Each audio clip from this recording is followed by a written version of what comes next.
Phone है, खुद तो कुछ बोल नहीं रही है, बस सुनती जा रही है।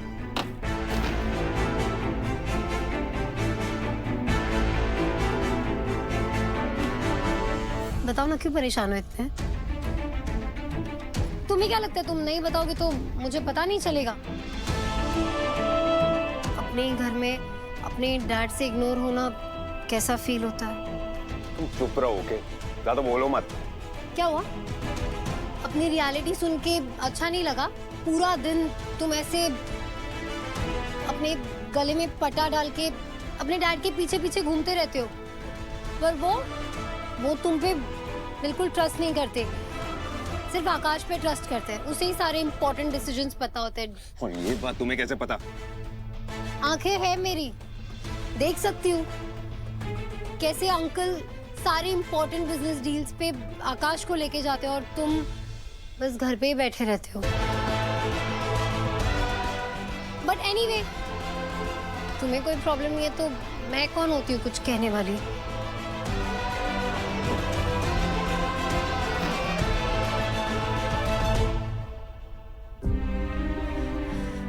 Sorry, I'm really very very sorry Suraj,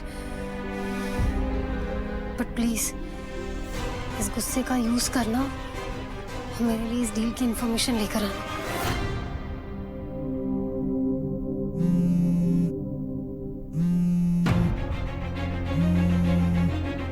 You know what, Manisha? आज जागृति ने मुझे खुद मैसेज किया। आई थिंक धीरे धीरे से ही एटलीस्ट वो मुझे माफ तो कर रही है। आई जस्ट वांट कि वो मेरा ब्लंडर पूरी तरह माफ कर दे।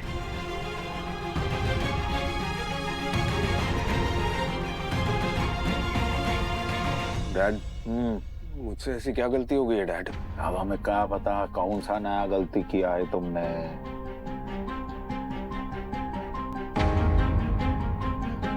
अच्छा सीधा सीधा बताओ, पहेलियां ना बजाओ, हुआ कहाँ है? डैड, मैं आपको अपना आइडल मानता हूँ, भगवान मानता हूँ अपना, आपके जैसा बनना चाहता हूँ और मैंने कोशिश भी की है, पर आप क्यों मुझे अपना नहीं मान पा रहे हैं डैड? ऐसा क्या हो गया है? छोकरिया जैसा भावुक हो रहा है तू। साफ साफ बोल, क्या हुआ है? डैड, मैंने आपसे पुलिस स्टेशन में पूछा था कि 10 तारीख को कितने बजे डिलीवरी करनी है। आपने नहीं बताया, आपने कहा कि मैं बाद में बताऊंगा। आप अगर आकाश को भी नहीं बताते ना तो मुझे बुरा नहीं लगता, लेकिन आपने आकाश को तो बता दिया, पर मुझे नहीं।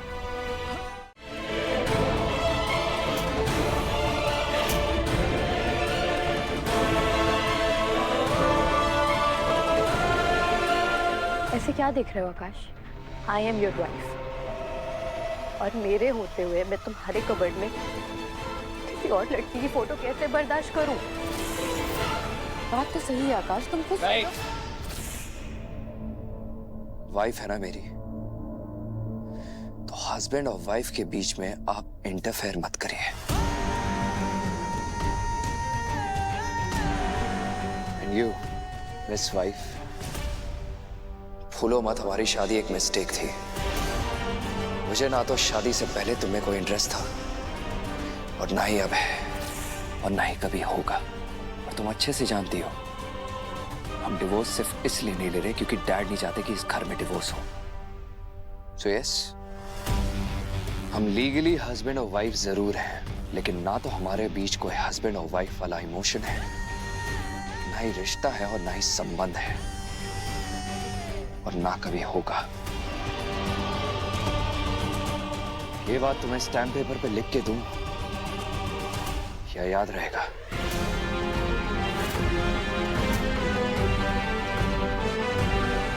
आकाश, आकाश!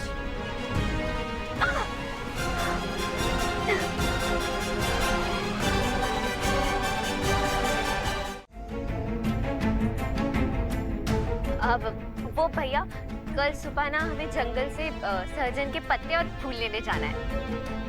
अच्छा, वैसे मेरा यहाँ अचानक आना इसलिए हुआ क्योंकि मुझे आप दोनों को एक बहुत ही अच्छी खबर देनी है। लेकिन मैं ये खबर आप दोनों को तभी दूंगा जब बिंदी मौसी मुझे अपने हाथों से दूध भात खिलाएंगी, ठीक वैसे ही जैसे जग्गू को खिलाया करती थी। ये भी कोई शर्त है?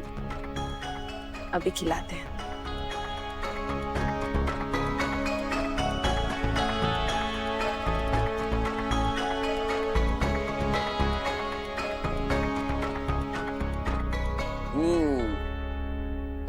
ही आ गया। अच्छा, तो बात ये थी कि डैड की एक बहुत इंपॉर्टेंट डील होने वाली है जिसका जिम्मा उन्होंने मुझे सौंपा है। मौसी, अगर ये डील एक बार अच्छे से हो गई ना तो आई एम श्योर डैड मुझे अपना वारिस डिक्लेयर कर देंगे। बस एक बार बिजनेस, पावर, पैसा सब मेरे कंट्रोल में आ गया तो उनके सारे गैर कानूनी काम बंद, चित्ता बस्ती पे अन्याय बंद। मौसी, चक्कू का सपना पूरा करने के बहुत करीब है हम।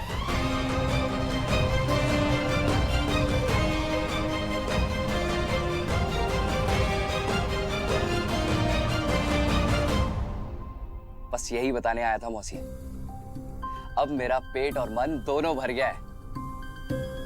अच्छा मौसी, अब मैं भी चलता हूँ। वो सुबह सुबह निकलना है ना मुझे, डील के सिलसिले में। चलता हूँ, ध्यान रखना।